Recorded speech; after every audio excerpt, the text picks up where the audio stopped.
Here's a quick trading concept for you that I think you'll find very valuable. There's several different kinds of moving averages that traders like to use. And I'm going to show you how to compare and contrast a simple moving average versus an exponential moving average.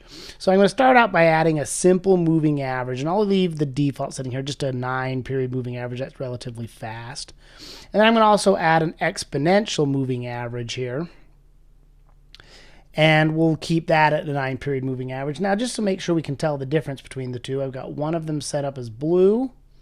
And the other one here is, let's make sure I've got them both set up right. Let's see here. I'll make this simple moving average magenta.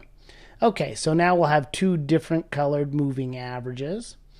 And you'll be able to see those on the price chart. Now again, the simple moving average is magenta. The exponential moving average is the baby blue. And you'll notice that, well, a couple quick things that you'll notice. The exponential moving average, this blue moving average, changes directions and follows the price action more tightly. And you'll notice that when price action changes directions, the slope of the exponential moving average changes quicker, and you'll see it again hug prices closer. And the reason that is because an exponential moving average pays more attention to the most recent price action. In fact, inside the moving average calculation, the exponential moving average will add the last two candlestick price into the average more than once. It'll average the last two candlesticks into the calculation 2 times. So you'll notice here that as prices went up and came down, this blue moving average is already heading down, yet the simple moving average, the magenta moving average, is still moving up. And the reason that is because these last two candlesticks in here are being weighted on the exponential moving average. Now that's just showing us the 9-period moving average. If I were to go in and edit these into 20-period moving averages, that is going to become a little bit more pronounced when you compare and contrast 20-period exponential versus a 20-period simple moving average. And again, as I apply those to the chart, you'll be able to see the change in the slope of the moving average change a little bit here.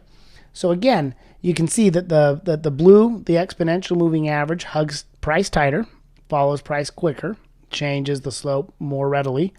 And the simple moving average lags a little bit slower and changes its slope, at a more gradual rate, because again, it's giving equal weight to all of the data points in that moving average calculation, whereas the exponential moving average is showing you more sensitivity to the recent price action. And a lot of times it really doesn't make that big of a difference. Like in this case, on a 20-period moving average, they both kind of show up in the exact same price zone.